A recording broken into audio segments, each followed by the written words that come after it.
Start recording. Okay, so if you have seen the stream of stuff that's in Discord, what was being asked about was the assignment that you're going to do based on today's lecture. And that's basically, you're going to have a game, and this will make more sense after we do today's lecture, and it actually plays inside of here. It does have a password protect, it tells you, but because I'm logged in and it belongs to me, yeah. So this is your game. It's simple. It doesn't 100% work great, I'm not gonna lie, but it's good for what it is, for what I need it to be, which is to show you kind of how cinemachine works. And then you guys are going to take the file and you're gonna make it. You don't have to change the coding, you don't have to do anything like that unless you really want to, and then more power to you. But the whole point is for you guys to mess around with cinemachine and make it feel like you guys want to. This includes some post-processing effects, which we'll talk about, and things like that. The first thing, though, that I do want to talk about is in Stackimals, and if you guys are using physics for your actual games, looking at Stackimals and looking at the bunny hop code is going to be a great place to look about how you're supposed to restart, because restarting when you have physics does a few weird things. And so you end up having to add some extra code into things. And you're going to use coroutines. Those of you who are coders may already know what a coroutine is. Those of you who are not coders, basically it's this idea of it works parallel to what your actual code is doing. It's one of the ways that we can use timers and things like that, but it can get a little problematic when it comes to physics. So when it comes to physics, what we have to do is we have to basically turn the timescale off so that no more physics works. And then you have to turn it back on. So this works in two scripts, actually. So we've got this whole idea of restarting. That's why if we're over here, and I promise Visual Studio will actually do its thing, maybe if we're lucky, and open up. Okay.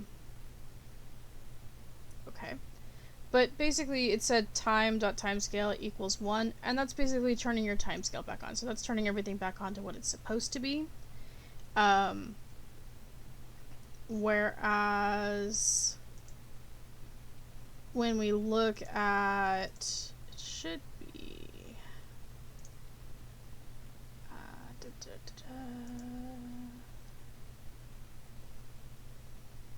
it'll be in one of these over here in screen limit. And this is where I'm talking about coroutine. I told you it has to do this thing. And again, all of these are commented, so it should help you. And see right here, we have this thing that says time.timescale equals 0. This makes everything stop. So just be aware that those exist. You can use both of them. Please feel like anything that I have given you as far as like project files and stuff like that, if you see a code that's in them and you're like, I want my game to do exactly that, steal my code. Do it. Do it. I'm not going to say it's the only way to do it. I'm not going to say it's the best way to do it, but it is a way to do it. Did you actually decide to open or not? No. Okay.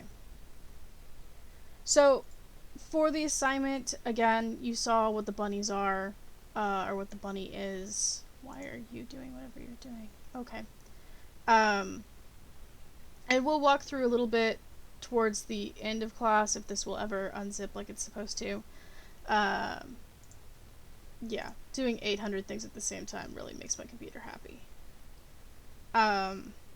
So, yeah, physics resets are kind of weird, and it has to do with the idea that you can still have physics happening after something like registers. So if you don't stop your physics, one, it means you can do stuff afterwards without too much of a problem.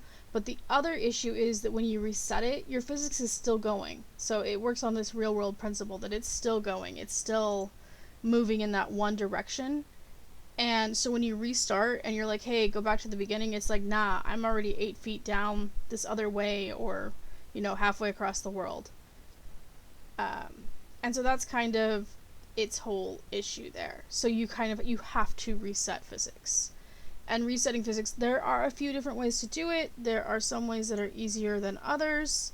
That is not the one that you're supposed to open. But it's kind of up to you. This is the easy way. Honestly, this is probably the easiest way, or at least the easiest way that I've found that is foolproof to stop your physics and restart your physics. If you're not doing physics, then you can just say, hey, go back to your original place, no problem. Physics requires things. So, like it says, hey, this is here because we stopped the time scale and another script. And this is all you need, and we will go over this. This is, I think, next week or the week after. This is all you kind of need to reload your scene, but we'll talk about how to load extra scenes and what all this stuff means. But it is commented. Again, I try very hard to comment all my code for those of you guys who may want to peek under the veil and see what's happening. So, like I said, screen limit is kind of all of my exit conditions. So when we come down here, we'll see that there should be a thing that says, hey, yeah, so public void set in message. And so all this is doing is set in message is taking text, so where should it actually print it, what message should it print, and then pop up a reset button. And that's where it sets the timescale to 0, so it makes everything stop upon you actually ending things. And it works in conjunction with this thing, which is called a coroutine. This is a special thing that kind of goes through an enumerator. It sort of like if you're thinking of an array, programmers, I know I'm oversimplifying it, but sort of if you're going through an array, you have that idea of things are indexed, so you have the thing in spot 1, the thing in spot 2, the thing in spot 3. Enumerators have a built-in function that kind of does that says, hey, I'm a list of things and we're just going to go through all of them. And then this is kind of a coroutine, sort of. This is setting up a coroutine. And we can find where this is called in other places. So start coroutine, clicker, end, wait time. Yeah. So that's kind of how those work together.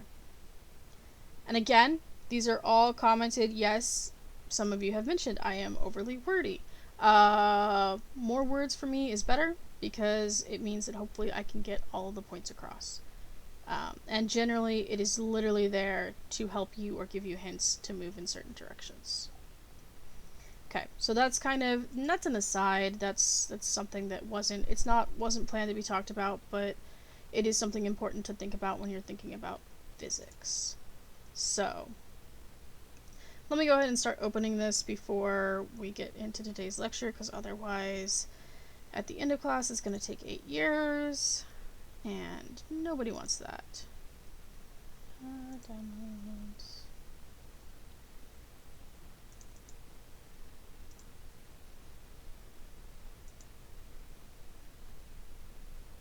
Cool. Okay, so what are we talking about today? As I said previously, we're talking about the camera, and we're talking about cinemachine. So, this is a thing. And the biggest thing about cinemachine, those of you who have watched the video, and I think a majority of you did, whether you watched it all the way through or not, I don't know. Cinemachine is great because it can do things without you having to really add code. So, it's great. If you want a really quick overview of what cinemachine is, or you don't want to watch the lecture all the way through, this video right here, I think if I remember right, it's made by Unity. And it shows the basics of how cinemachine works, what it does, why it's awesome for the 2D. So cinemachine works, again, just like everything else. We have kind of this idea of it has a version for 2D and it has a version for 3D. So there are certain cameras that you can use in 2D that you can't use in 3D, and there are certain cameras that you can use in 3D that you can't work in 2D. So the one we're just going to work with the base, happy, cinemachine 2D. Nothing crazy, nothing special. Because it's the best way to start. And at the bottom here, I have directions for impulse extension. So that's how you make a shaky cam, but it's also a way that you can make group cameras and things like that. So it's kind of cool. I personally love Cinemachine. That being said, if you guys read this block of text, I'm going to full on admit that cameras and I are not friends because I do get motion sick relatively easily. So tweaking cameras and getting things to rock and do things like that has my head in a bucket. So I'm generally not the person that does it for my studio. I can and I do because I have to. Yeah, that's a Unity thing. So I can and I do because it's a Unity thing, and because it's sometimes I'm the only person available to do it. But if I had my choice, I would not. So okay, so let's start talking about camera. So alright, you're on the screen. Cool. Our scene. Remember, we've got our character, she moves around, she does her thing, everything's great. Yeah. And again, if I go over time, let me know, because the screen that I look at the time on is the screen that doesn't have the time set correctly, so I always think that we're behind, and I'm like, why are we in class at this point? And then forget about it. So, yeah, if I run overtime, please let me know. It was one of my pet peeves when I went to college, was when professors kept you for hours after the class ended. So I'm sorry. And again, I record everything, so even if I do go over and you're like, I can't be here, I'm out, peace. The recordings exist. So, yeah. Okay, so cameras. When you start a Unity project, a camera is automatically in there. So it's automatically, and a camera, all it is this whole game view. Scene, game view. Okay. Oh, one other thing, I guess, before I start talking about cameras. A couple of you have submitted your bunny hops already. Make sure to follow how a build is actually made. A .exe file is not going to do anything for us. We need all the other folders that it builds with that .exe and all those other files. So you need to zip it together to upload it. So just a thing. And if it's not setting your aspects correctly, if you go to File, Build Settings, and come down to Player Settings, like say this one's in a 5x4, so of course we're going to want it to be in a 5x4 when it actually happens.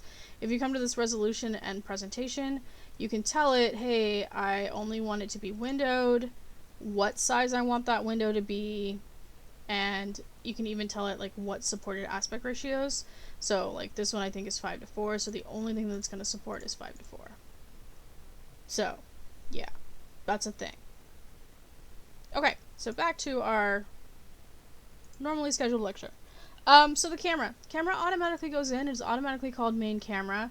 When you click it, again, it's like any other game object, which means that it can be manipulated like any other game object. You can code it the same way, you can position it and rotate it and do all sorts of things, and you can, when you have it clicked in the scene view, it'll bring up a small camera down here. Or you can come over to the game view to see how it manipulates. So, like, maybe we wanted to rotate it. And you're going to see rotation works a little bit weird and a little bit funky. But maybe you want to rotate your camera so you always want it to be like that. You know. So it's just going to be up to what you guys want to do or how you want your camera to look. But I'll also show you how to do that.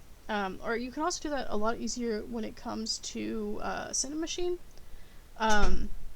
Without having to manipulate these. And again, scale doesn't work because... And the reason for that, because we think of scale working, we think of this idea of being able to pull your camera back and forward, and you can see like our camera doesn't work. It does work when we move it side to side, but it doesn't work when we move it depth. And that's because when we're in 2D, by default, our camera is orthographic rather than perspective. And that's right here. I'm jumping ahead. But the idea is when we talk about orthographic versus perspective, those of you who have done 3D modeling may have some idea of how that works, but the idea is that perspective kind of views things as the real world is. If you had a shoe sitting in front of you and you took 2 steps back, the shoe's going to get slightly smaller. And if you keep going back, it's going to get smaller and smaller and smaller, and you're going to see those like lines converging and your points of perspective and all that stuff. When you have orthographic is like if you had no depth perception. So you can stand as far away or as close as you can, and it's always going to kind of be the same thing. So that's kind of the difference. And by default, 2D cameras are always orthographic. You can switch it to perspective, and it can get funky when you switch 2D stuff to perspective. Yeah, you can do it. It's not always the best option, but you can. So, we've seen in the Mario level that you can attach the camera to the character and, like, have it follow. And yeah, we saw that it was kind of choppy. And yeah, there's a whole bunch of scripts out there that you can get or write to make it have a smooth follow, and you can use your fun lerps, and you can do all that jazz if you want to code it. And that's great. If you're a coder and you want to have the utmost control over your camera, then coding your camera is going to be the thing. If the camera is like the last thing on your mind and you want it to work and you kind of know what you want it to do, Cinemachine is like your best friend, to be entirely honest. So, when we look at these things, clear flags, what clear flags mean, and you have an option. Clear flags has to do with like what won't obscure or what shouldn't block the camera. So if you think about this if we think about this in the 3D world, those of you who have taken 3D modeling or 3D animation, I think, and you think about a skybox, those of you who are also in other things or have taken Unreal, you think about this idea of a skybox or a sky sphere. And it's just like a big circle or a big box that you're in the middle of. And occasionally you want your camera to be so pulled out that it's going to go outside of that sphere or outside of that camera. And so you got to tell it, hey, don't block my view. That's kind of what this is. And it'll do things. But it also has to do with the effect of what your background's going to be. And again, we talked about this idea of you being able to change the background of your camera. And this is great if you have something where you need a sky and you don't really want to put a sky. So you can just change it to whatever kind of blue. Like we saw when we moved it over, we could maybe change it over to say we wanted it to be green or whatever. Or we wanted to match. So you've got a dropper. So if you click the dropper and you come over here, we can find the color of the trees. So that in case it kind of moves or whatever. So you can border it with whatever color you want. And that's what, background is for. Culling mask. Culling mask has to do with, and again, if you kind of hover over these, it'll tell you. So like clear flags, what should display in an empty area's camera. Clear flags, it also has to do with what's going to block the camera. So that's not always things. But it does more than that. Skybox is always going to be your friend, to be entirely honest. Culling mask. Culling mask has to do with which layers the camera renders. Again, I'm sorry those of you who are programmers and who maybe haven't taken animation courses or don't remember your animation or modeling courses. In animation and modeling, we talk about this idea of backface culling, so the stuff that you don't want to see or the stuff that can't be seen because you're looking at the inside of a thing instead of the outside. This kind of works the same way. So it says, which layers can be rendered. So maybe you don't want to render. Maybe you don't need to render water, or you don't need to render something else. And you can add extra layers here.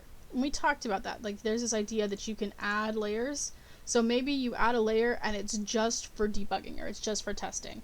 You can say, hey, well, when this is actually running, don't run the camera. Or when it is running, run this camera. So that's kind of what that works for. So again, we talked about projection. Size is the vertical size of your camera. And this one's a little bit interesting. So this is kind of how you zoom in and out.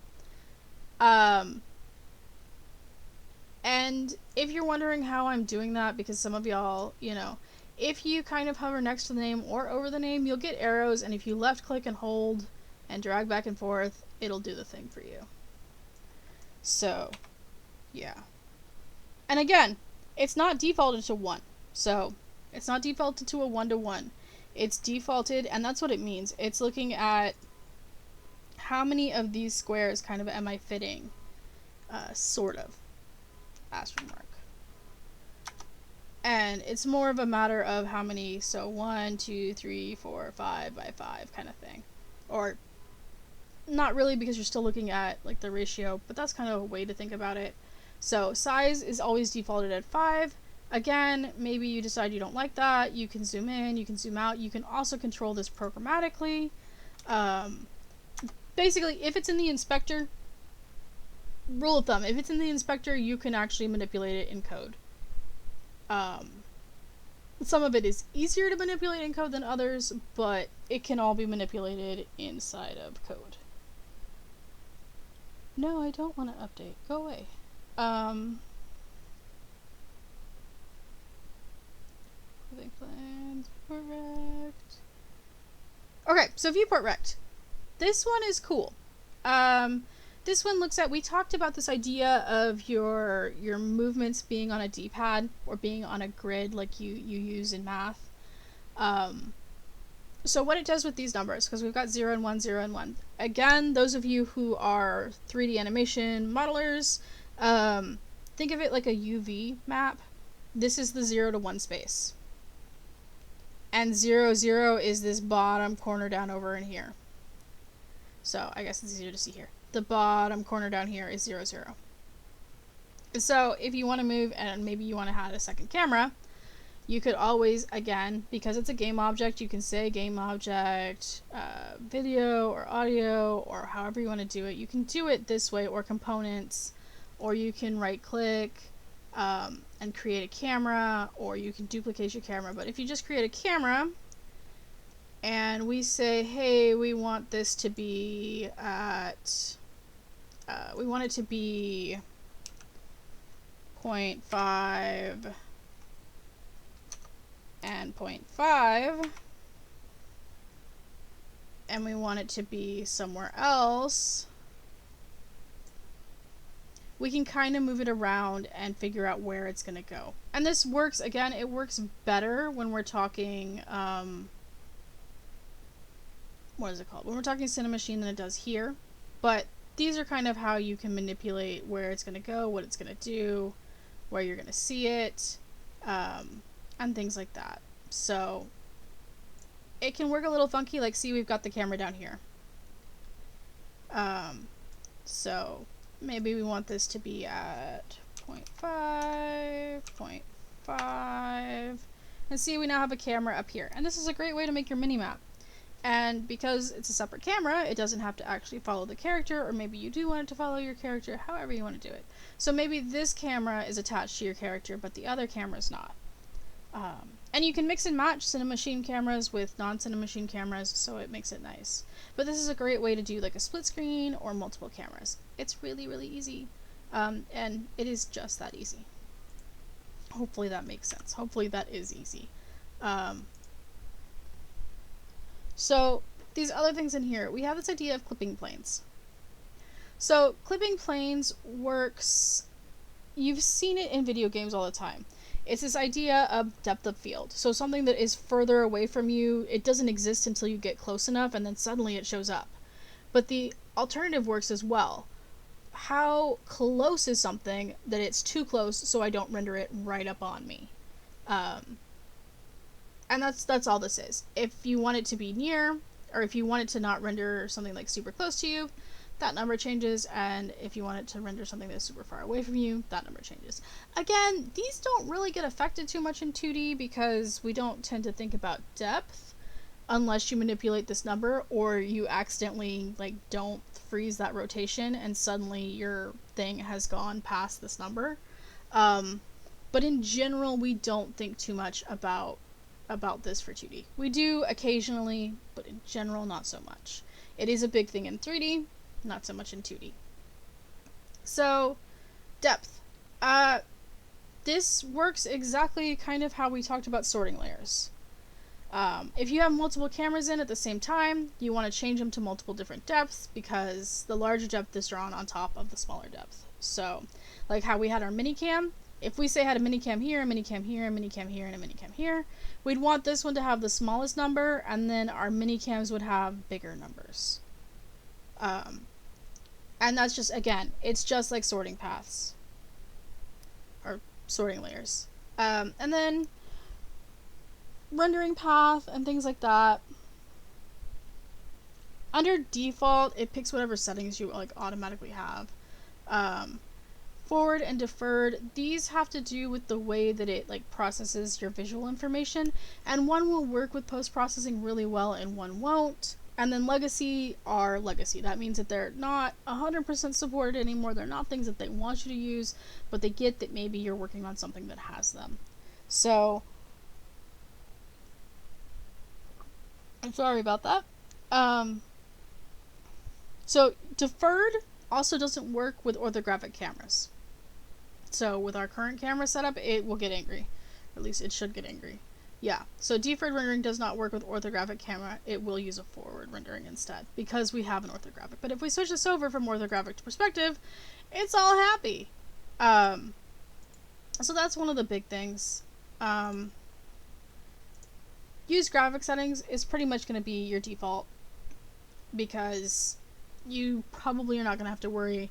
When we talk about deferred and we talk about forward, another thing that those get used specifically for is when we're talking VR and mobile development. So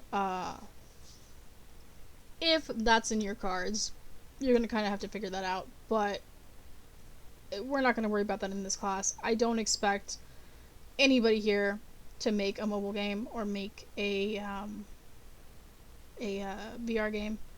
That being said, once you guys build your 2D games, anything that's a mouse click, you can also will automatically translate to a tap on a phone. So if you're just using mouse clicks, your game is already 100% set up for using on the mobile. Basically, you just have to tell it to print to a mobile, publish to a mobile. If it has button presses, you've got to do a couple extra things, but you're basically almost already there to being able to publish a game on a mobile system. So that's the power of Unity. Unity you can build for anything, and it kind of like, yeah, I get you want to do this, so let me just make this easier. Yeah. And making a virtual joystick is really, really easy as well for mobile games. Anyways, enough of that tangent. So, occlusion culling.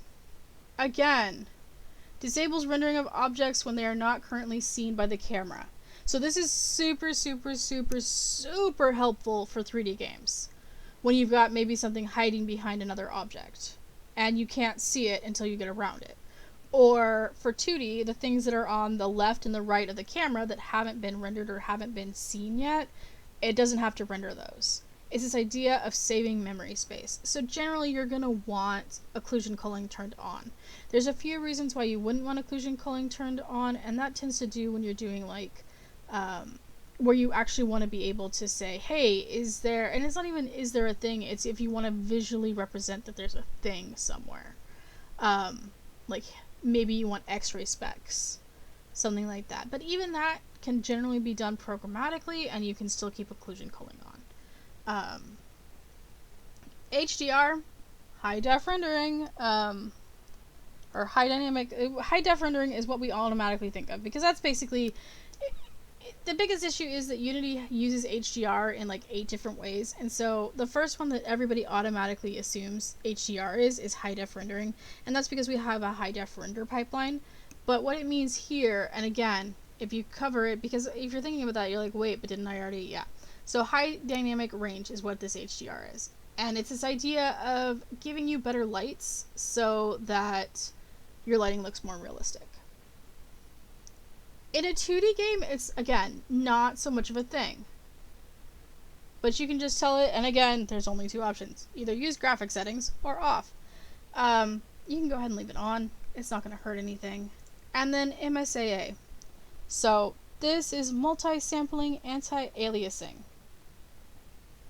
We all know anti-aliasing is this idea of trying to not make things look janky and pixelated. So if your game is all pixel-based, it may or may not be a thing that you want on. However, generally you're okay with just use graphic settings. And then allow dynamic resolution. And so this has to do with rendering it for the graphics API that's supporting it and changing sizing and things like that. If you don't know you need it, then just leave it unclicked. That's kind of the key, because it gets really technical and we don't have time to go into it. So basically, if you don't know you need it, you don't need it. And target display. So this will just tell you kind of which display should the camera target. So that's it. And an audio listener. So this comes bundled in with your camera, and we'll talk about audio a little bit later. But cameras always should have an audio listener on them. You only need one in each scene. It'll actually get mad at you if you've got multiple, so you can tell it to go away. But basically that's just saying this camera is listening for the audio, and when it hears the audio, it will process it. Because that's how your audio gets processed. Okay, so are there any questions about the base camera that is just normally there?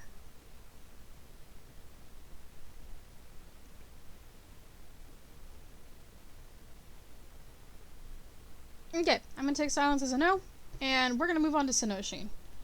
So, again, cinemachine is a lot of fun.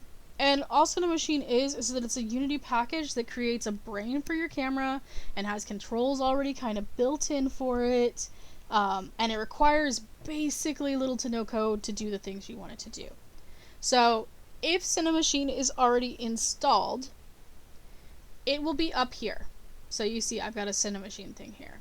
If it's not, and it probably won't be, you're going to go to Window, unless you open Bunny Hop. Bunny Hop, it may already be installed for you. You go to Window, you go to this thing that says Package Manager. Now mine's going to look a little bit different, and that's because I've told it to go ahead and show me preview packages. That's over here, Advanced Project Settings, and there's a button, Enable Preview Packages. So yours is going to look like this. And it's this long list. This is all the packages that you could technically use inside of Unity that are already built in. Like, they already have full built-in support. They're made by Unity or they're supported by Unity.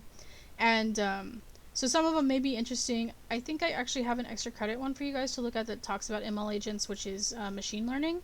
That's very, very technical and code-heavy, but I think it's important to kind of look at. Input system. So this is the new input system. If you're using it, we're using the old input system. I think I've mentioned this before, that they kind of changed the way that input works. I'm glad we're using the old. I'm glad I didn't decide to write tutorials for the new one, because apparently the new one is currently broken for mouse presses, and that's kind of a deal breaker. But so it has all sorts of other things. And then, again, generally these are already installed, and we'll install more of these later down the line. I mentioned last class the idea that there's also a more advanced version of the shader and the visual effects kind of stuff. What I'm going to show you and what I've shown you uses the old visual effects stuff, the old particle systems, and the new one is this visual effects graph, wherever it is. That one. So, yeah, so these are all things. If you want to get, and we will be using some preview packages, you just have to come into here and you click preview packages. And it'll give you this big warning that it's a preview package. But what you do is you can either search for it, so there's a search bar up here, or you can just scroll down to Cinemachine. You'll click it, it'll give you this note. If you're upgrading from the Asset Store version, don't get the Asset Store version. I don't know if you can even find the Asset Store version anymore. Cinemachine wasn't originally made by Unity, so somebody else made it and they bought it out. So, yeah. So, you shouldn't have that. And all you need to do is there'll be a button somewhere, I think it's like down in this corner, let's see. Yeah, down in this corner, it'll say install. And you'll just click install, and you'll let it do its thing, and it'll eventually do its thing, and it'll pop up Cinemachine up here. Now, because I'm going to be showing you how to use post-processing with Cinemachine, you have to add the post-processing. So if you come down here a little bit further, we've got post-processing. And the same thing, you'll just click install, you'll think about it, it'll do its thing. And when they're all done, it'll be down here in this package folder. So Cinemachine is right there, post-processing is right there, life is good and hunky-dory. There's all sorts of other tools in here. Again, there's tools that you can find even on the Asset Store. If you haven't taken a look at the Asset Store is an asset store that the Asset Store has moved. Cool.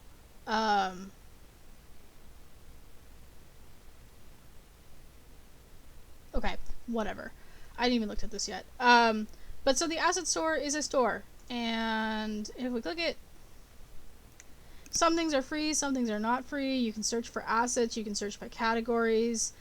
Maybe you want to find a visual effect, like you're looking for something specific, so you're looking for a particle. Some of them are free, some of them are paid. You can tell them pricing, like what you want to do. Free assets. So you can get all sorts of things. And this includes things like templates and essentials and coding and audio and tools, all sorts of things. Does it install it only for the project? It installs it only for that project. So yeah, every time, so cinemachine, because it's kind of an add-on thing, it's this idea that it only installs it for that one project, and then when you open the next project, if you're going to use it, you've got to install it again. So yeah, it's a package. So that's how packages work. Yeah, so asset store's cool. It's especially great when we get into the 3D world and you're looking for things like skyboxes. And I'm not gonna lie, I've used a fair few particle effect things. But, yeah. So, that's that. So once it's in, nothing looks different, right? And that's because we have to set it up. Again, you know, everything is set up. So, in your menu bar, up here, you go to cinemachine, and you see you have all these options. And remember how I said, like, there's a bunch of different cameras, but the one that really works with 2D is this one that says create 2D camera. These other ones will sort of work. Dollies won't work. If I remember right, dollies don't work at all with 2D. But what you really want to do is create this 2D camera. And you click it, and it's going to bring up this new thing called CM-VCAM1. And of course, you can name it. You can rename it whatever you want to do it. But it's okay to leave it that name if that's a name that works for you. For me, it works because I know what we're looking at is a cinemachine, and then the VCAM means virtual camera. So you can see in our game, things have kind of... Oh, right. Did I not switch this back? No. Okay, so yeah. Things have kind of gone weird. And you see, anytime I try to change that, it's not changing it, right? Like, what's happening? And that's because your camera is now controlled by your VCAM. So if we change it here, those numbers change. But we can't actually change it in our main camera. And our main camera gets this little symbol next to it that's telling us it's controlled by a virtual camera. So that's kind of how that goes with that. And if you come into main camera, the other thing you're going to see, so it's got a brain on it. And it's going to be like, okay, that's how that works. So basically, this brain talks to this. Or this talks to this brain. However you want to work it. And you're going to see that it's got a couple things. It's got a couple errors in here. Framing, transposer. Okay, it's got one error. Sometimes it ends up with more. Generally, you don't have to... Again, if it's yellow, you don't have to worry too much about it. It's going to do something. But if not, it's going to do something else. And the other thing you're going to notice is that we suddenly have these lines. We have a white line down the center, and we have this red line all around.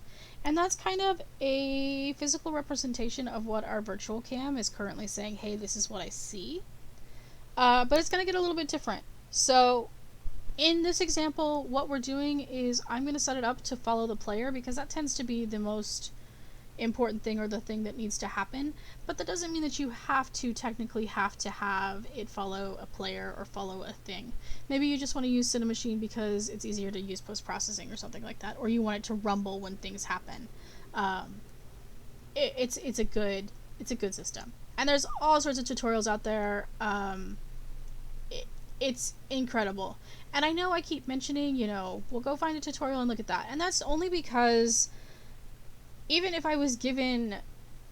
this class was split into 2 semesters, there's no way I could teach, or anybody could teach, everything that Unity has. So a lot of this is definitely self-paced, what you find, what you think looks good, what you like. And so, yeah, I mention tutorials a lot. It's not because I don't want to teach you things. It's just because we literally don't have the time. I'm showing you the basic and the things that help you get things off the ground. So in this newly created CM 1, under the virtual camera script, which is this guy right here, we are going to, and yeah, this is technically a script. This is technically a it's all code. It's all code that has been pre-written for you, and now you don't have to worry about it. Isn't it nice? Yeah, it's very nice. Compared to what we had to do, it's very nice. So, you need to set your player character to be what it's following. So, when you're looking, you're going to see this thing that says, hey, follow. And all you got to do is you can click this little button and it'll bring up all of the objects that are currently in your scene. Or you can just grab Betty and we can drag her into there. So now it says, hey, I want to follow this. Now we're going to come over here and you're going to see that things have changed. Like, we now have this thing that's centered on her, and we now have kind of this weird colored setup. And when we play though, and it thinks about it for a couple seconds, you're going to see the camera follows her.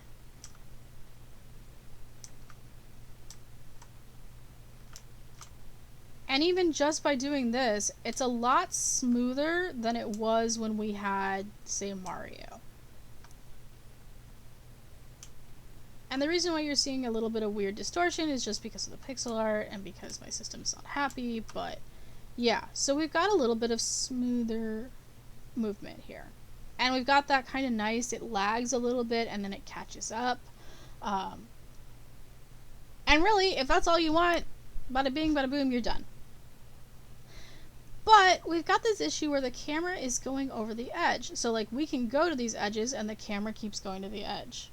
So, that might be a little wrong. Occasionally, and there is a note in the document about this, occasionally your camera gets really weird and wonky when you do this. And a lot of times that's because there's somehow managed to be a rotation inside of here. And again, you can switch this number to 0, and it may keep it, it may not, and that's only because it's saying, hey, this is how far I want to lag behind Betty. That's why it won't let you change it. So, before we get into like how to do everything, let's talk about the settings. So that we can talk about how things lag and where to place it in the scene. And yeah.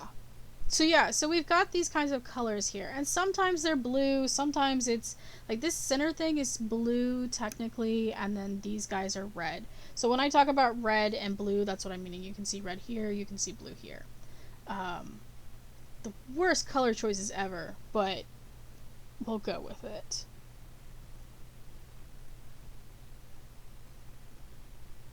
So this thing that says game windows guides, that will turn that off.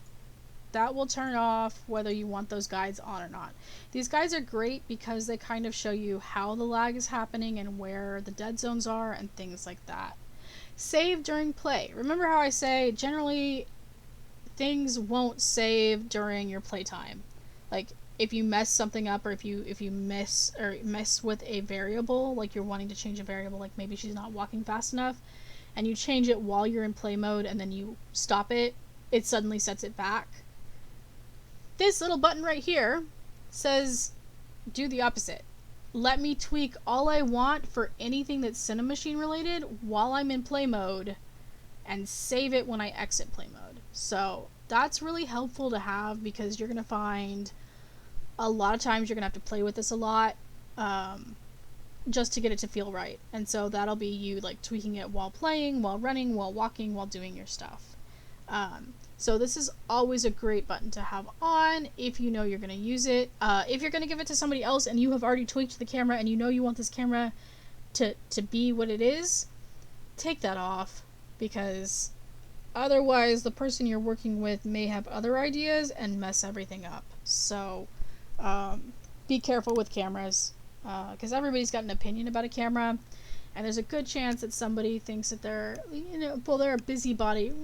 Yeah, busybody's kind of a thing. Or they think, oh, well, I'll just tweak this and it'll make it better. They'll thank me later. And the reality is that then they mess everything up. So, cameras are a thing. Cameras are a thing that cause people to yell at each other. No, not from experience at all. So, priority. Again, this works exactly like what we talked about earlier, where we had that negative 1,000 to 1,000. It's this idea of which camera is, has priority. So which one is going to be active, or which one is going to be the one that's in the front. And the way that cinemachine works is that cinemachine has like camera transfers, so you can say, this one's a 1, this one's a 2, this one's a 3 as far as priority, and then like switch between them really easily. And that's another way that you can call them. So we've got follow, which is Betty. We have look at, and this is great if all you're doing is like you have maybe a match 3 game where everything is on the scene at the same time. You can just do a look at and just have it look at the screen or look at the camera or look at something like that. To be entirely honest, most of the games that I've made and I do don't use a look at, we just use a follow. So it's really kind of up to you. And then we have standby updates. And right now we have round robin. You have never and you have always. So standby updates is how often the cinemachine how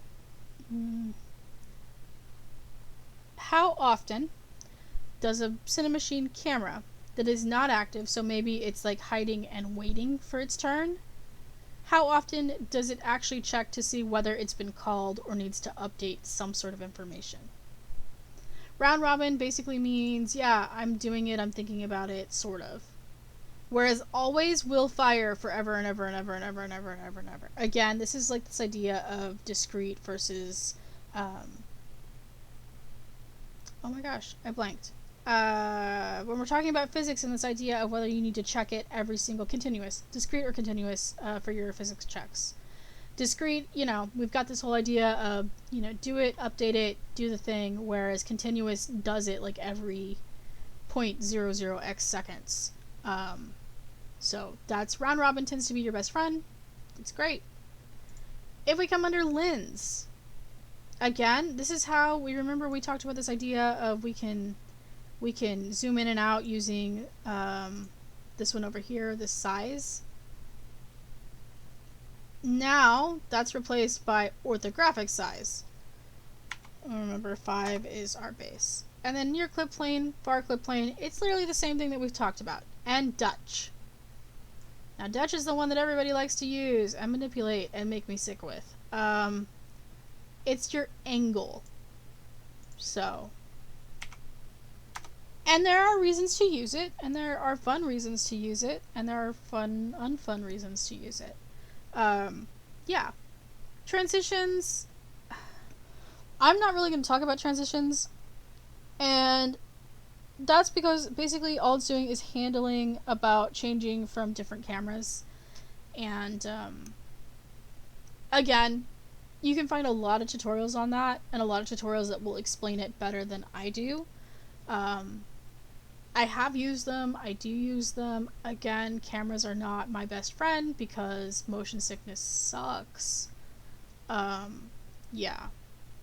Yeah, my favorite story about motion sickness as a side note, and this is kind of game related, it is game related. So Nathan Fillion, who I have no idea where you guys would know him from. Okay, but anyways, he voices people in Halo, or person in Halo. And somebody was asking him about like how excited he was to play the game that he voiced a character in, and he's like, oh yeah, I can't do that. He literally gets so motion sick just looking at the screen that he can't play the own game. He can't play the game that he actually voiced characters in. So, and he's done that a few times, and it's just, that's sad. I can watch other people play games pretty much okay, but, yeah, there are certain games that I can't play for very long. The worst one is BioShock Infinite, if I'm being entirely honest. Because they made it, it's floating, so you've got that ever slight kind of floaty back and forth, up and down thing going on, and It's so subtle, but apparently it just bothers my inner ear beyond all belief. So I can last about an hour or two, and then I am done with life. So yeah. So we don't need to worry about transitions, not really. And in the same way, we've got this on-camera live, and this is exactly like how we were doing the transitions and the blend tree things. This is where we can add a function and tell it to do stuff. This will also work, and it'll look more similar to how we use buttons when we use GUI. So that's what that is. But again, you're pretty much not going to use transitions. You can. I'm not saying don't use them. I'm saying you don't need to use them. That there are probably more important things for your games to get done than messing with camera transitions. So, at least at this point. Down the line, go right ahead.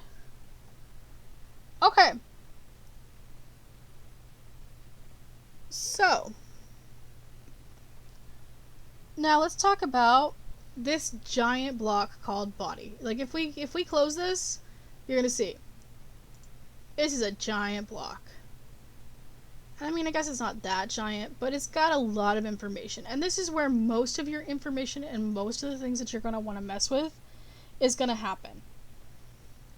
So, look ahead options.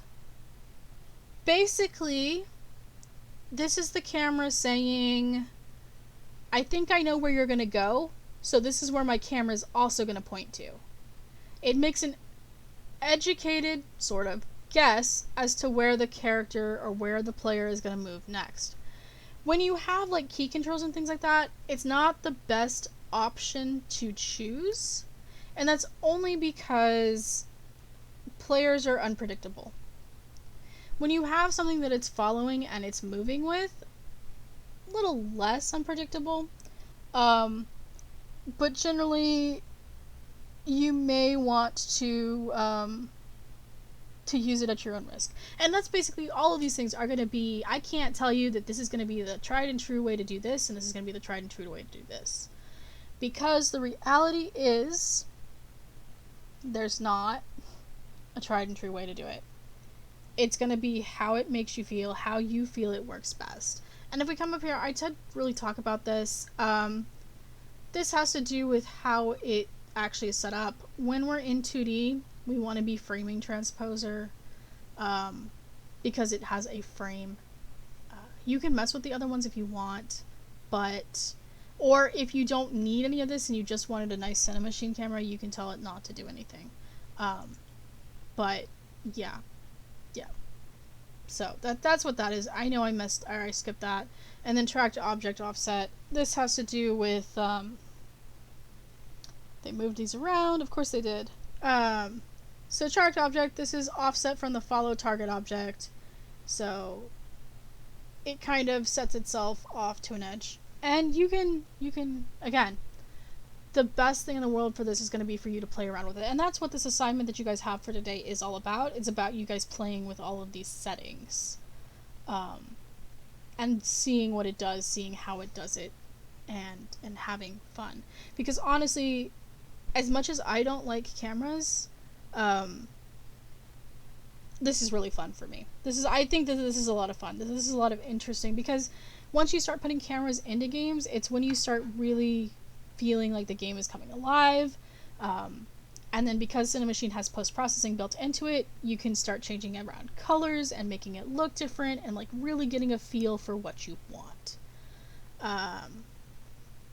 So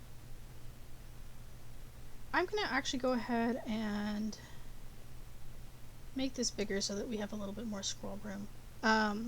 But so that's what look ahead time, that's kind of, and if you hover over, this setting will instruct the composer to adjust its target offset based on the motion of the target. Blah, blah, blah, blah, blah. Basically, it tries to look ahead. And sometimes it does it well, sometimes it doesn't do it well. And you generally want to have smoothing. And it may or may not show up. It just kind of depends. And again, sometimes you'll really see it and sometimes you won't. Like you can see where it's trying to say, oh yeah, I think that's where you're gonna go. But I don't really know.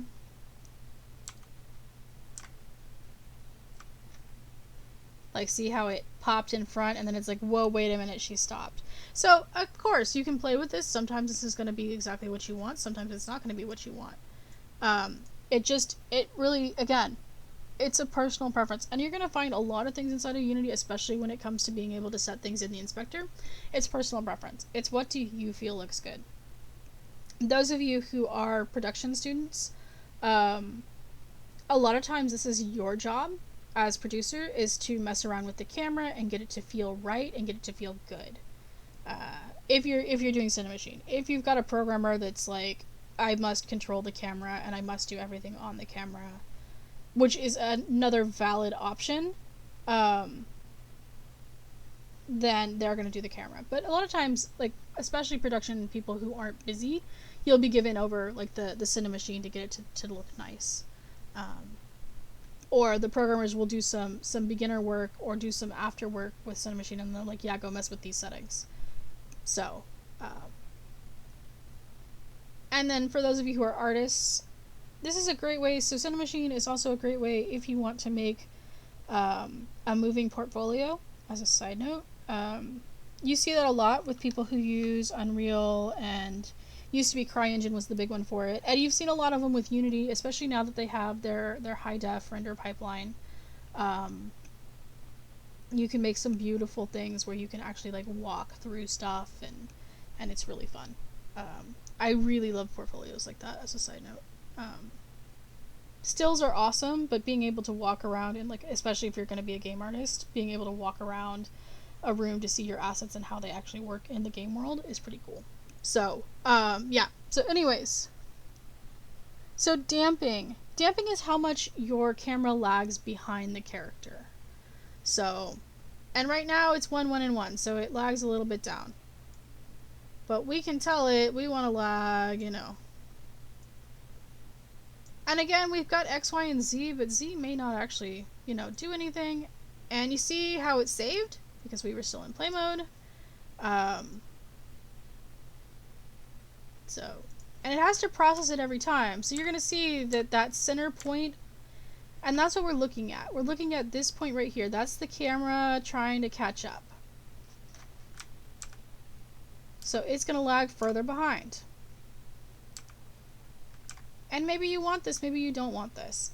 And it's all up to you. Again, like this is such a kind of personalized touch. It just kind of depends. So, target movement only. Again, damping will apply only to the target motion, but not the camera rotation changes. Again, this is going to be a thing that you're going to play around with. And if you notice in my my example, my PDF for y'all, it looks a little bit different. It's got a few things that don't have the same options, and that's because it's from the 2019 version, and up until about 2 weeks before this class started, I hadn't quite decided whether I wanted to use 2019 or 2020. So, yeah. And we're using 2020 because why not live at the seat of our pants? Yeah. So screen X and screen Y. This controls where the origin of cinemachine is at. So if you want to move where this original kind of point is, you're going to move these. So maybe you want your character to always kind of be wherever. When you click play, and it thinks, you're going to notice that it always kind of stays down in that corner.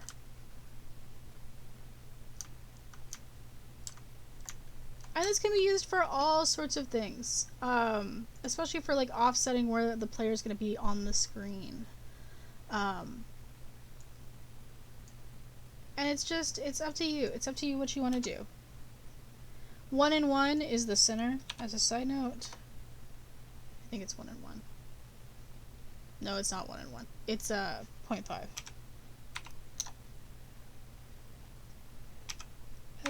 There we go. 0.5 and 0.5. Again, it works on a 0 to 1 scale.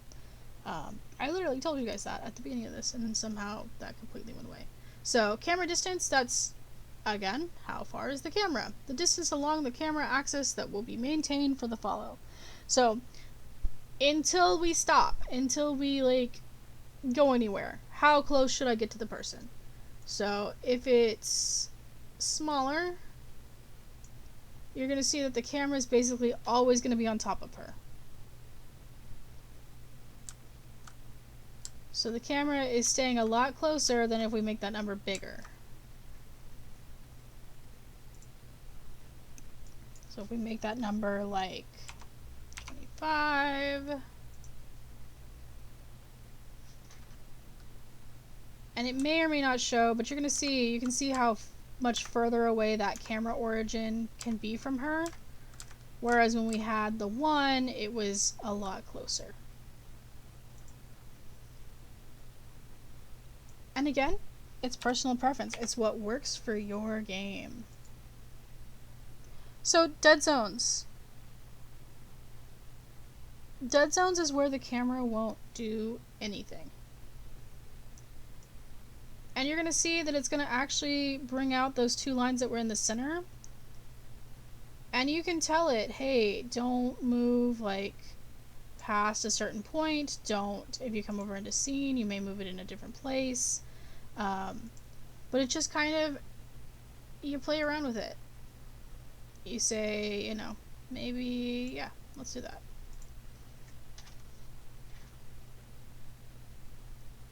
And you're going to watch, the camera doesn't do anything because we've got a dead zone. So it won't do anything until I get off of the dead zone, which is in that red zone. So maybe you don't want it to move until she's almost off the screen. That's what your dead zones do. And it's just going to be, you know, again, this is one of those, it's up to you how you want to do it. When it's at 0, there is no dead zone. So it always moves. But maybe you always want it to be a little bit, like, around her. You don't want it to move when it's, like, right next to her. Which tends to be a pretty safe bet. So when she moves in this square, nothing happens. But as soon as she moves out of her little square, things do happen. And this gives you a little bit more control over her movements. And that's really what Cinemachine is really good at. It's really good at giving you different controls over that kind of stuff. So this idea of depth, we're in 2D world, remember? We don't need depth. We really don't. So soft zone.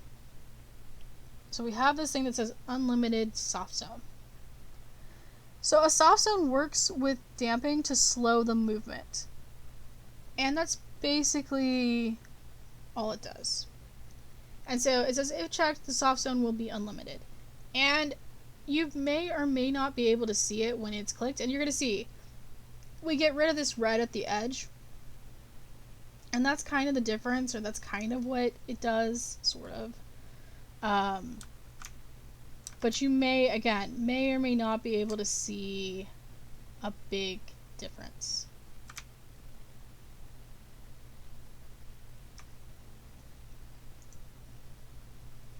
So,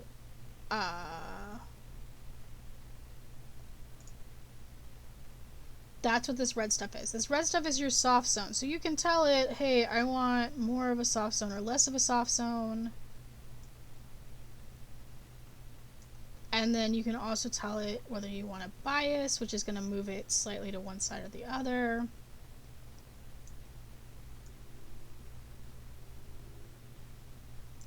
And again, if you go over this, it'll tell you, when target is within this region, camera will gradually move horizontally to realign towards desired position. And then center on activate, that's just whether you want the camera to actually snap to the center to begin with. So, at this point, you know, and you can see it works a little bit different when we're in this blue area, and then when we're in the red area, the camera really tries to get real far, or real fast into that area. So, and it tries to keep you from going into the soft area. To be entirely honest, that's kind of how it works, is it tries to keep you from going into the soft area, if at all possible. So, and then if we unclick this center on active, it may not show up here.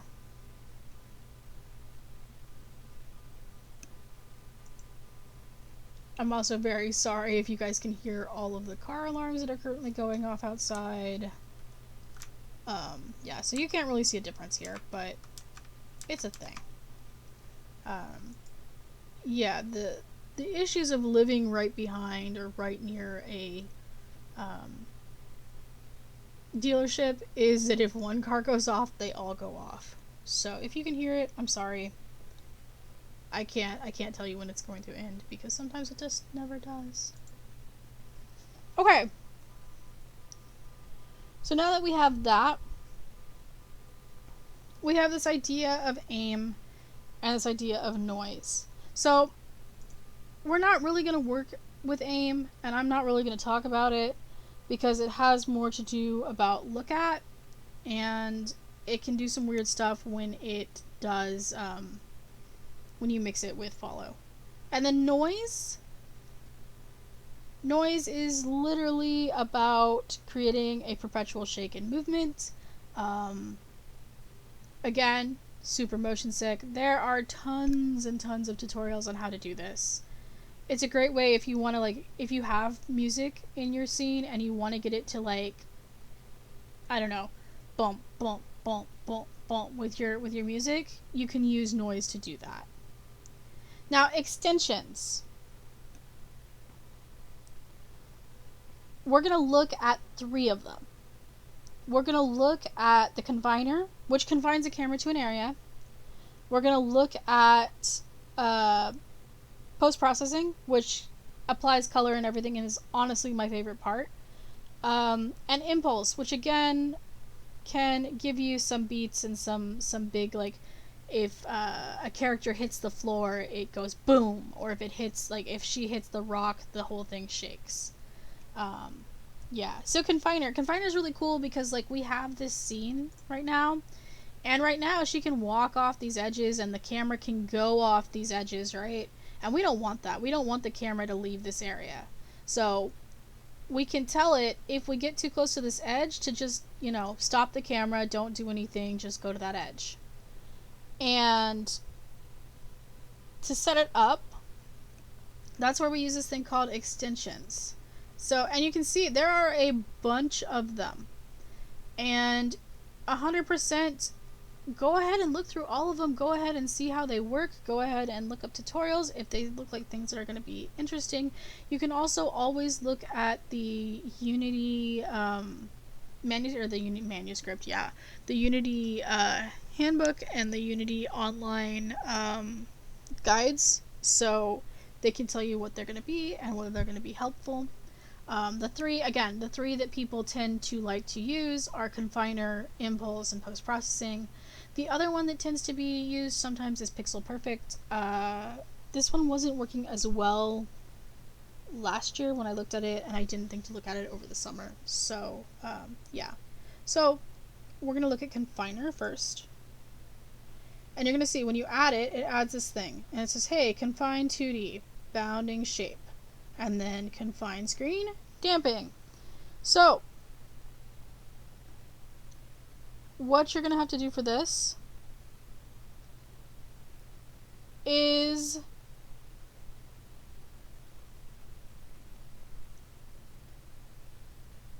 basically, you're going to take whatever you want for your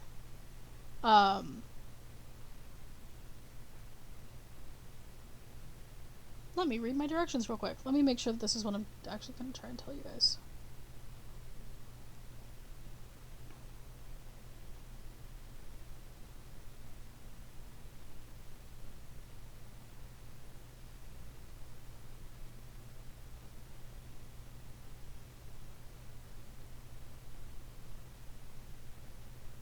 Okay, yeah, this is what I want to do.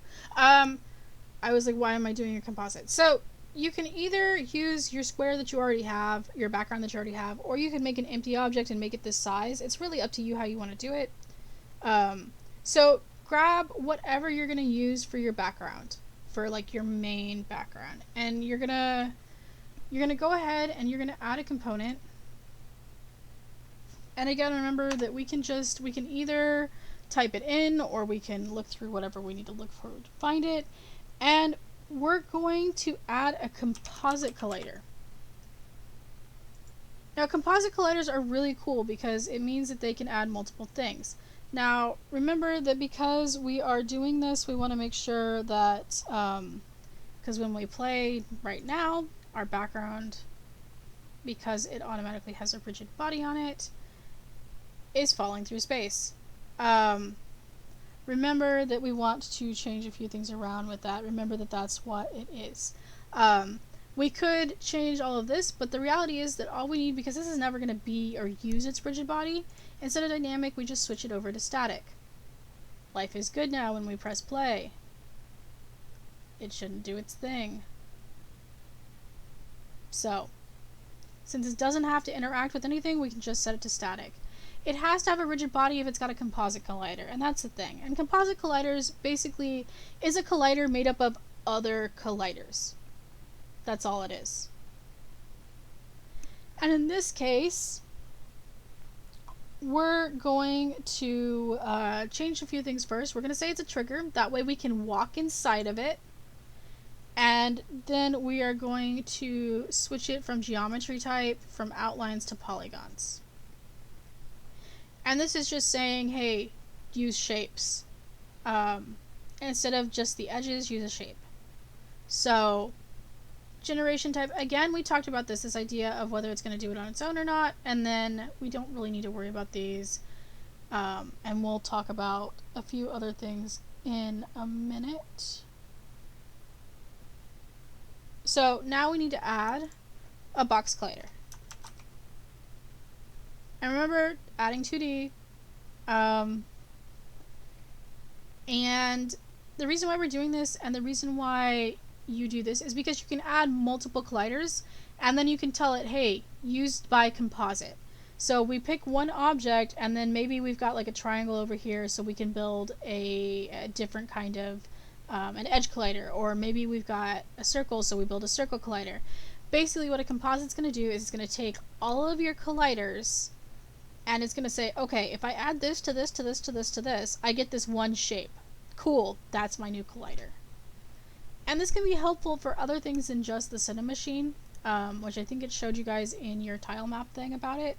But this is one of the ways to do it. And again, this is maybe not the best example of doing this way, but I wanted to show you how to do that so that if you have to add, you know, maybe you've got this and then you've got a hallway or something, and so you need to add a secondary collider. So like if you had this hallway, add a box collider 2D, and then fix this thing. Maybe we just needed, you know, this hallway over here. And that would maybe be a reason why you would have a secondary collider. So you just add all your colliders together. So in this one, what we have to do is, as long as the size is good, and it is, it goes to the edges that we want, we just need to say, hey, this is used by composite.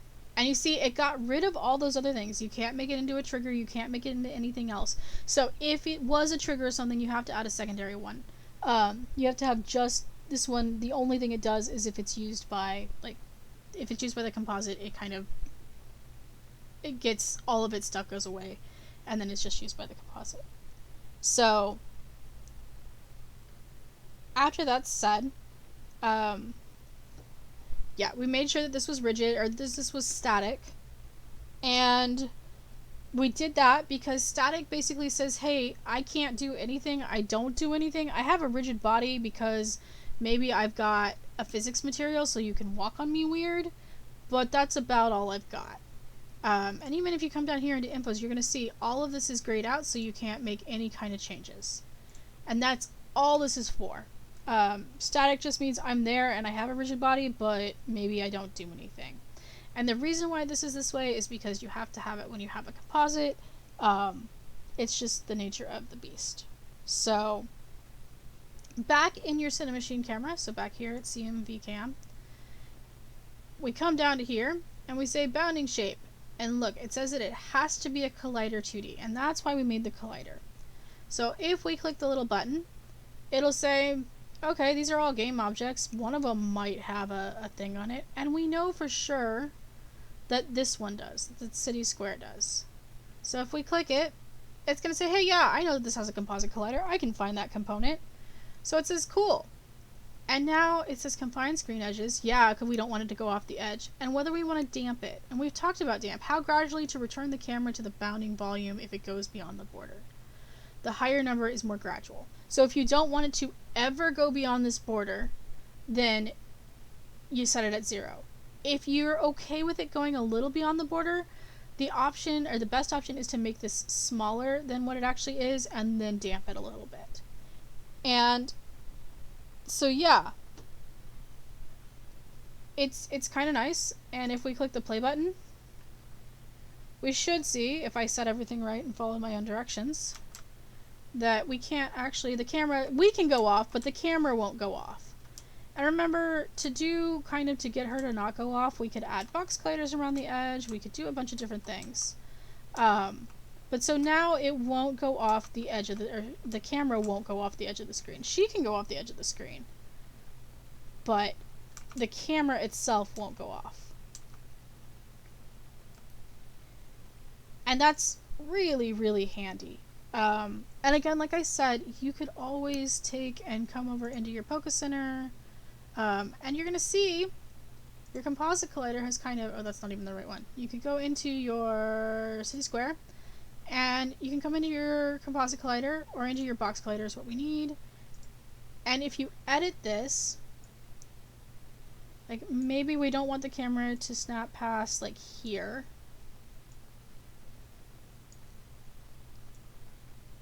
Just for the sake of things. And now, when we come back over into our CM variant and we come down to here, we can tell it to damp a little bit. When we click play, that's not what I meant to do. And when you move her, you see that it damps back. It can kind of go off the screen, so you just have to be careful about how that works. Again, sometimes you manage to lose your character completely when you're damping like that, but it's all about how it feels to you. But you can see that it snaps back and it tries to get out of the soft zone. So that's one of the reasons that damping can be kind of dangerous. So if we move damping down to something small, now when we go off of it, you can see that it moves slightly less. But that's kind of how that works. Okay, so are there any questions about the confiner?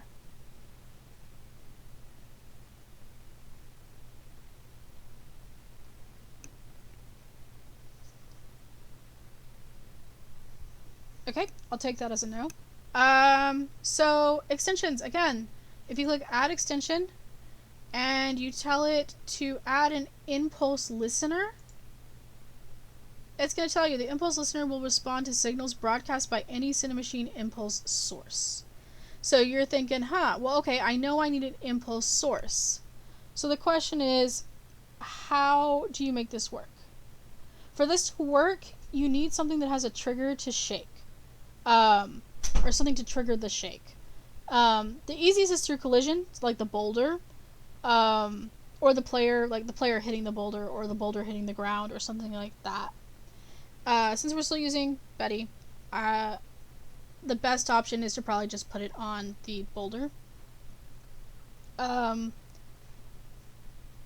So yeah, there are two different sources. So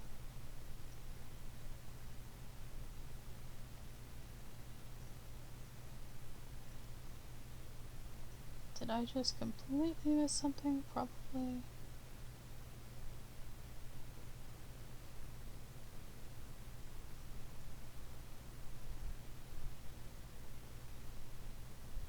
Okay, so yeah, no, I'm fine. Boulder.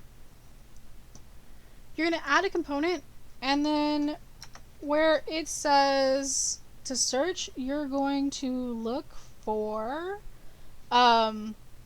cinemachine. And again, as soon as you start seeing cinemachine, you could also just type in impulse source, and so it's a script.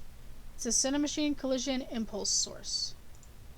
So if we click it, you're going to see that we've got a new thing, impulse channel, signal, blah, blah, blah, blah, blah. So there are two types of sources. When you started typing in cinemachine, there's actually two different types. There's a collision source and there's another one. Always make sure, I mean, the other one's useful for other things, but collision is the one that I'm currently using and currently going to show you. It's the one that you probably will use.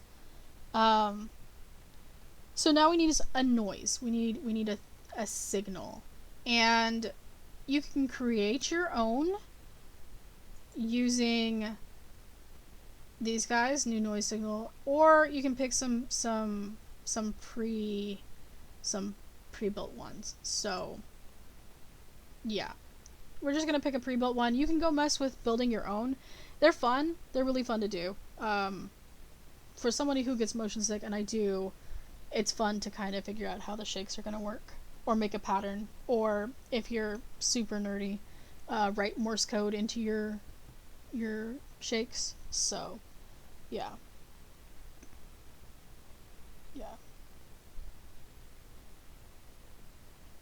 And I have a few tips inside of the document to talk about what you need to do if you're going to build your own, as far as what the best options are, as far as, you know, because some of the settings will work for 2D and some of the settings don't really work for 2D.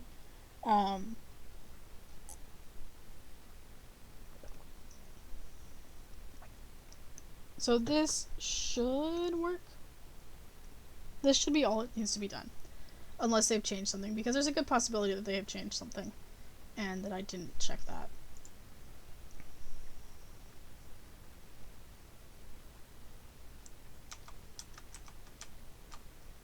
So did you see how it kind of does that weird shake when she touches?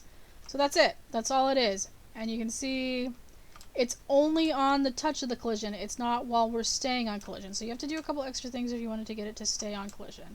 But it's a great way to make things like if a boulder hits the ground, the kind of room shakes, or things like that. Or if you have like a stalagmite falling from the ceiling, it hits the floor and things go boom. So it's really up to you how you want to do that if you guys want to add impacts. And there's a few, again, there's a bunch of options. You can tell it how long it needs to sustain it. So I think at this point, if we do that, it's just gonna, like you can see it keeps going for however many seconds we have. And this is where I start to get sick because I'm a dumb person. And you can talk about decay, scales, all these other things. And again, a lot of this is going to be like you figuring out how you want things to work. So the last thing we're going to talk about is post-processing. And honestly, like I said, and if I sound really excited about post-processing, it's because I love post-processing. It is one of my favorite things when it comes to 2D and 3D games. Because after you've built the game, have you ever gotten to that point where you, even if you guys are artists, you've drawn something and you're at that point at the end and you're like, yes, things are great, things look, oh no, I don't really like how this looks anymore, or it doesn't evoke the right feeling, or oh, the colors are just not right. Post-processing, you do that with 2D art, you do that with your normal 3D art, where you kind of manipulate the colors, or you add a filter or maybe a vignette around the edges just to make everything look a little bit better. So the same thing can be done with cinemachine. And for this, I'm going to go ahead and turn the windows off because it's going to be easier to see without the windows on. So we're going to come in here and we're going to say add an extension, and we're going to come down to cinemachine post-processing. So when it comes to cinemachine post-processing, and if you're looking at the document, there's a lot of, I give you 3 examples of how to change this as far as color-wise goes, but don't think that like the only thing you can do with post-processing is color. This is also where you can control some anti-aliasing. It is a lot about color, and it is a lot about like making things extra shiny or making things a little bit different, but it's also where you can start controlling things like a fisheye lens and things like that. So again, you have to have the post-processing package, so if you didn't get it the first time around, You come in here, you go to Package Manager, and you find post-processing and install it. That's it. That's all you need to do. So once we have that, and once we have this, you're going to notice it says Focus, Tracking, and Profile. None. So if you've built one already, you can click and you can find it. If not, that's fine. You just click New, or you can come in if you know where you want to save it. And this is kind of a weird one. A lot of people put it in weird places because nobody really knows where to put it. A lot of times you see people who will put it in a script folder.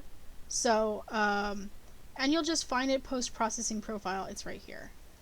And you can call it whatever. I tend to call it, if I know that it's going to be the one that I'm going to use, my PP stack, because it used to be what we called a post-processing stack. So, yeah.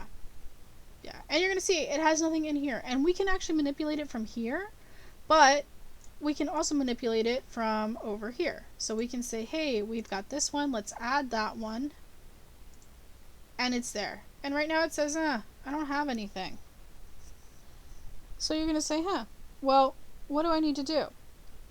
So there's a few more things that you actually have to do before you kind of like get to this point, and to make it actually show up. So you've got to come to your main camera, because if we just start messing with post-processing inside of your visual or your virtual camera, it doesn't actually tell, or your main camera doesn't understand that. It may have a brain, but it doesn't have the knowledge to say, I know how to actually display post-processing. So you actually have to add a component. And you just start typing post, and it's going to be the post-processing layer. And you're going to see sometimes it gets this like really weird thing for a couple seconds, and you're like, oh, I don't know what's happening. If you come down here, it's going to say volume blending, trigger, etc., etc. And all you're going to need to do is here where it says layer. It's not going to have it. So the question is, you've got to decide, what exactly do I want to do? So let me back up a couple seconds. When we saw this add component, there were three things. There's debug, layer, and volume. Do not pick volume. You do not need to use volume for this. You just want to use the post-processing layer. Volume has to do more with making, more about making your post-processing than it is about actually displaying. Whereas your post-processing layer, you kind of have to have. So after we do that,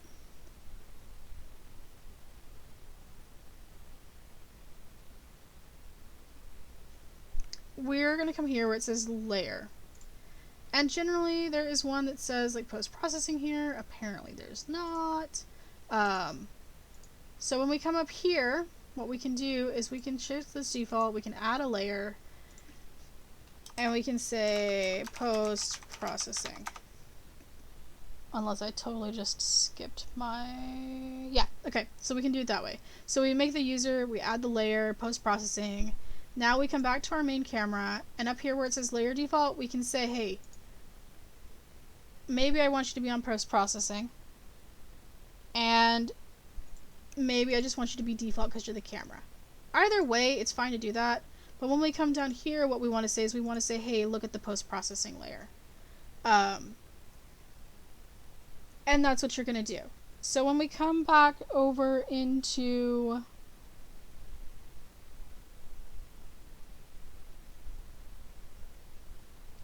we come back into our virtual camera, we can now start adding or changing effects around. So we can start adding an effect. And you're going to see Unity, and you're going to have all of these options. So ambient occlusion, again, those of you who are 3D artists, y'all probably know what ambient occlusion is. To turn it on, you have to turn it on. You have to actually like click buttons. And you want it to be the one that's highlighted. So, and you can change how you want it to be, how you want it to do. Again, ambient occlusion doesn't always work as well with 2D stuff. Ambient occlusion is the idea of how an object shades itself. So it's this idea that, you know, you've got grooves and things inside of a gun or at the edge of something that's going to always cast a shadow just because it's going to cast a shadow on itself no matter where the light is. That's what ambient occlusion does. And this is really cool when you get into 3D, but when it comes to 2D, it's maybe not as helpful. So, auto exposure, it tries to guess, if we add effects, Unity, it tries to guess like what the lighting is supposed to be, and it sometimes does okay, it sometimes does not okay. Again, I don't use this one as much, it's not my cup of tea. It's just, yeah, it's not my cup of tea. Because I don't like, this idea of letting the computer figure out what it's supposed to look like when you can do this yourself. Bloom is another one that the 3D artists probably all know about. It's this idea of making things super shiny.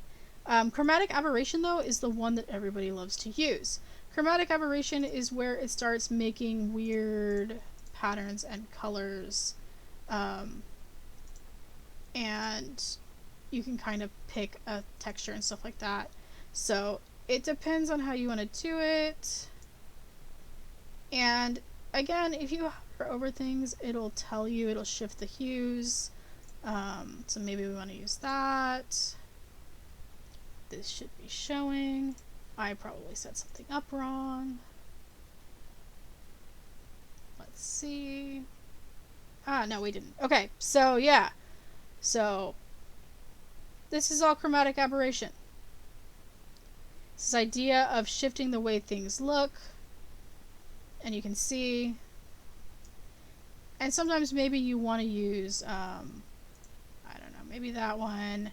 But it uses the colors off of something else. And you can read up on how chromatic aberration works.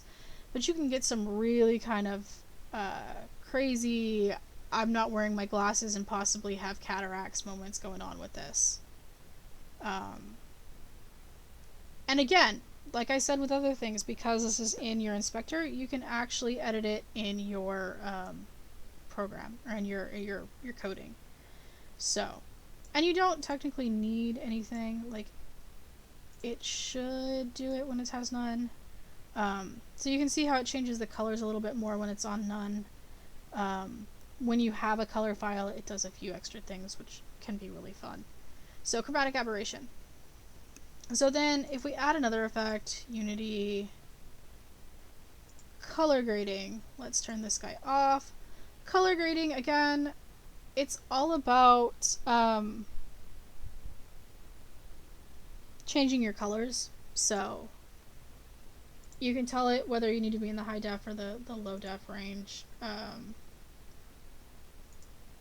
If you want to tone map, how you want to tone map it.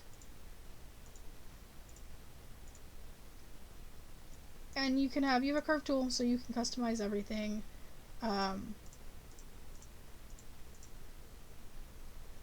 And again, this is going to be a matter of like you messing with whatever you want, however you want it to be. These are all for you to play with. This is like a beautiful, beautiful playground for me. I adore playing around in this. Is like, it's a lot of fun. It's a lot of fun for me to play around with post-processing. And I do play around with post-processing a lot because at my studio, I tend to be the fast one.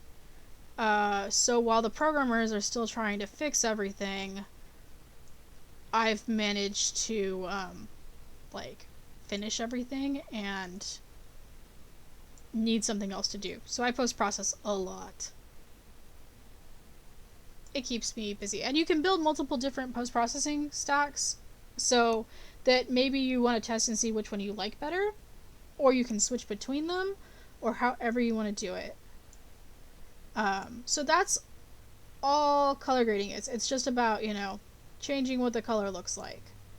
And then you've got depth of field, which it's not useful in 2D. It's just not really useful in 2D unless you've got something that's going to work with depth. Grain, however, for a lot of people like grain because it adds that pixely kind of grossness on top of things. That like static feeling that you have from watching an old TV. And you can tell it whether it needs to be colored or just black and white.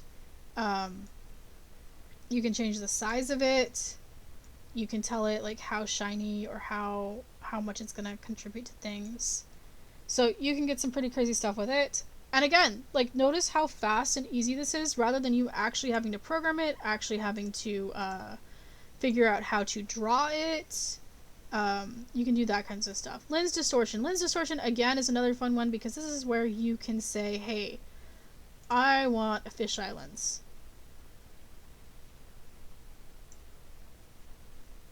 And you can change how the multipliers work. So maybe you only want it to fish one way, or you really want it to fish one way. You can change where the center is. And you can even change the scale.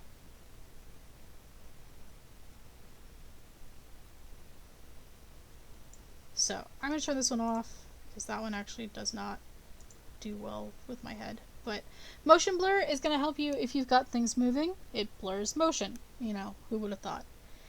Screen space reflections. It's not really useful in 2D unless you're using 3D objects inside of 2D.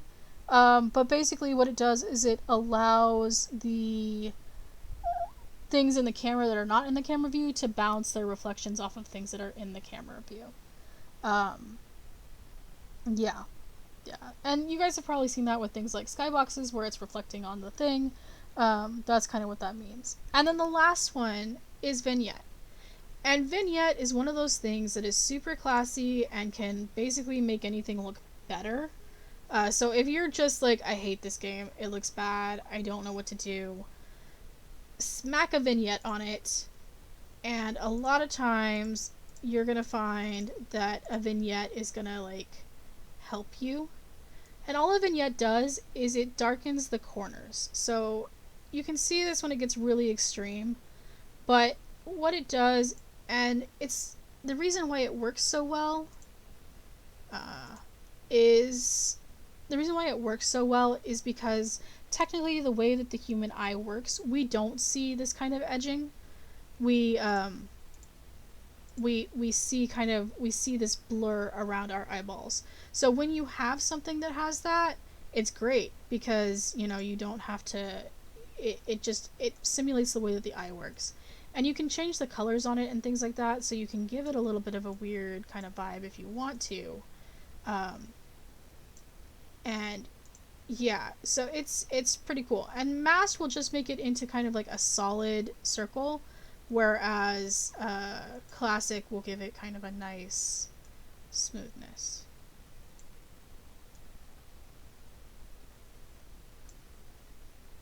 So, okay. Are there any questions about any of this stuff?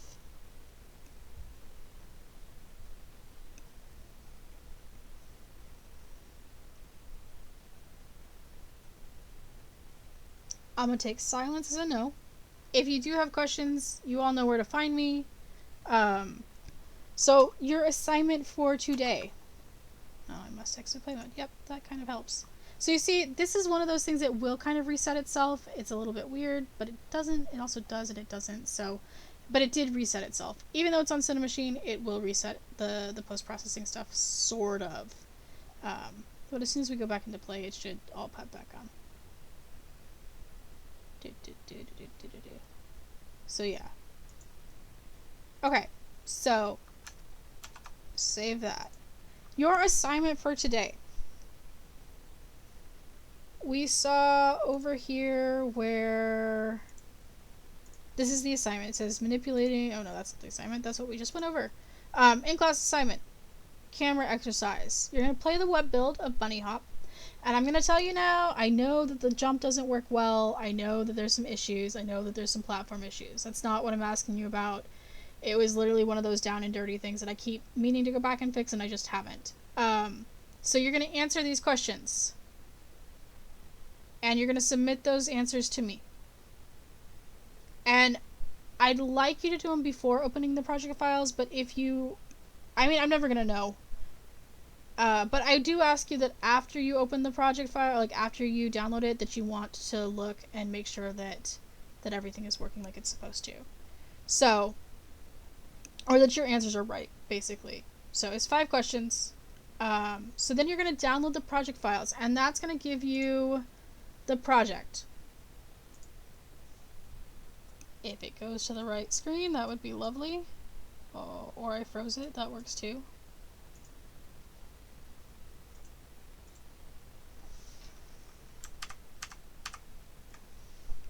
So you're going to get the project. And it's got everything in there for you. It's already built, everything's for you. What you're going to do is you're going to come into the scenes folder, and there's my scene, and then there's a template scene. The template scene is what you're going to use. The template scene, the pat scene is the one that I've already got the main camera, I've already got the cinemachine on. What I want you guys to do is I would really, and I mean, I'm never going to know, but what I would really like you guys to do is I'd really like you guys to take the template scene, which is a bare scene. It is the scene, it does have everything in it, but it doesn't have the cinemachine already hooked up. What I want you guys to do is follow what we did today to put a cinemachine together, and then to manipulate the cinemachine so that it works how you would want it to be. Now that includes how you want it to follow the player, or whether you want the camera to be like completely pulled out. And I'd like you to include at least one of the confiner, the impulse, or the post-processing. I would really like to see you guys use post-processing. I'd really like you guys to get a handle on that, because, like I said, it can take this super bright, happy, cheery game and suddenly make it look dark and kind of disturbing. You can switch out assets if you want, so like maybe you want to change the cherry over to a different sprite. Again, remember, if we just click this one right here, why is this like, okay, I don't know, whatever. If we click the cherry, you can come in and you can find and you can change out what, if you wanted to use a different fruit or something like that. But all of these assets are in here for you guys if you want to build different things, if you want to add different things. I'm not asking you guys to change the level at all. All this assignment is for you guys to manipulate the camera. If you want to change the level, if you feel like changing the tiles, be my guest. But if you don't want to change them, that's the entire point, is for you to mess with the camera. And you may also look through and see how this is done, because some of the colliders, so like this has an edge collider on it, so maybe you want to see how this, oh look, it's an edge collider and all I've done is made a collision around this whole bottom area. Oh, that's how she did that, rather than having to put it on each of these blocks. Whereas like the actual platforms have their own colliders. The bunny has her collider, and the script and everything. So yeah, so that's what your assignment is for today, for this weekend, for this time that, yeah. And don't worry about this where it says a meta file, blah, blah, blah, blah, blah. Don't worry about it. It's okay. It won't do anything. And then after you're done making it, and after you're done doing it, you are going to submit your answers here. Text box, website, file upload. I'm sorry, I know a couple of you guys tried to submit it earlier and the only thing you could do was a comment. Sorry, I thought I'd fix that. Apparently I hadn't. So yeah, if for whatever reason this is not showing up, because apparently for some people it's having problems, if you come over into files, you can come down here and find bunny hop, and there should be another one. Why is there not another one? Bunny hop should be fine to use. Where did it shove the other one? I don't know where it shoved the other one, but the other one should be in here too. And oh, it should be probably under uploaded media. Yeah, bunny hop 2020. These two right here, these are fine to use. The other one should be fine to use too, but yeah, but it should be both of these. These are two different links. If you're using your own system and you've got 2020 point whatever installed, it'll run off of this one. If when it's like, hey, I don't have an option or I don't have the right version, just upgrade it to whatever version you have. That's fine. It'll take a little bit longer, but it's fine. Because I think it was built in 2020.1. And then this one should be the older version that should work with those of you who are having to do remote desktoping into the computer systems. Yeah. So after all this is done, you'll submit the answers to me, and then over here in Bunny Hop, there's a Bunny Hop share option. You will share the link to a downloadable build or the link to the web build hosted on itch.io. So, as you can see, some of y'all already have. If the sizing is weird and it's not doing what it's supposed to, remember to go to File, Build Settings, and see this is set up as WebGL, Player Settings. Come over here and find out what your canvas size is, what you actually want it to look like. Maybe you don't have it set right over here. Make sure that it matches whatever this is. So this works with this. Yeah. And you can choose all sorts of other things, but that's where that is. Okay. So yeah, if you are building web builds, and even if you're not building a web build, play your game. Make sure that it plays like you mean it to play. Yeah. Any questions? Wants, desires, needs, hopes, things that I can help with?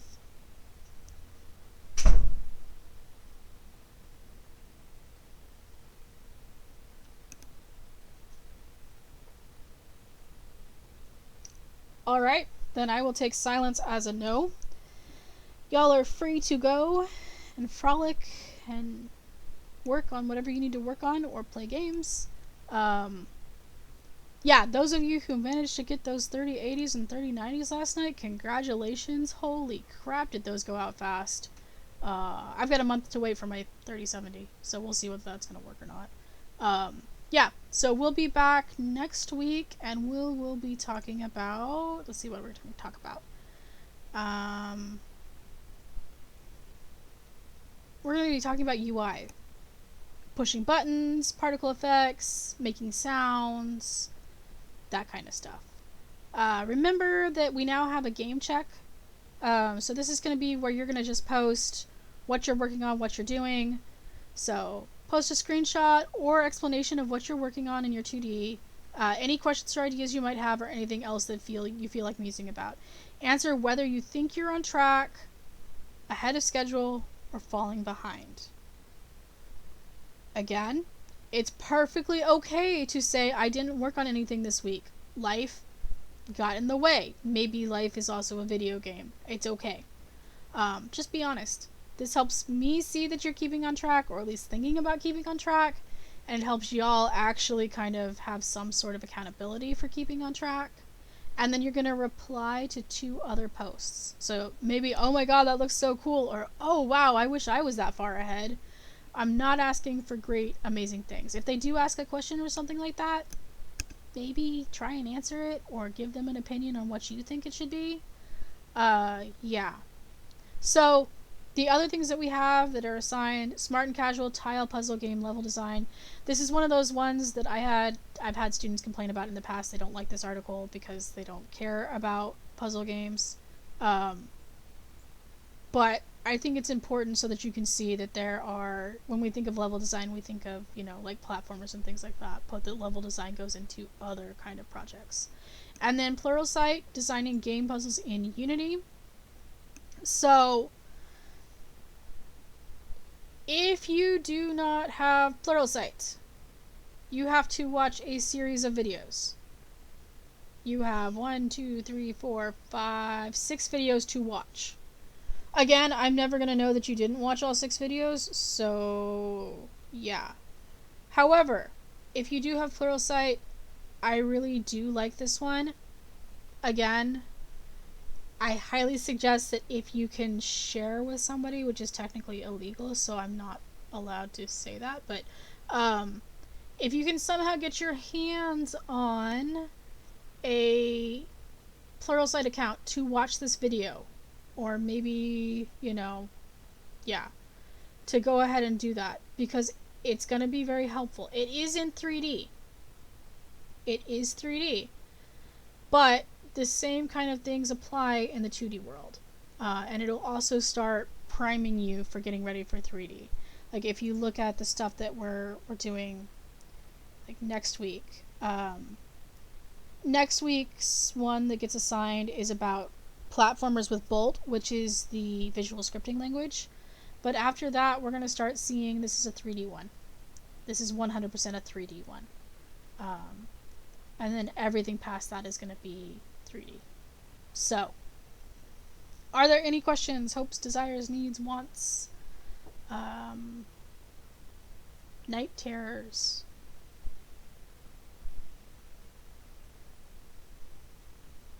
Alright, then I will let you go. Everybody have a great weekend.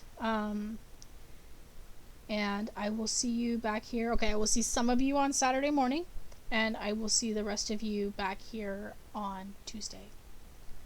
Have a great weekend.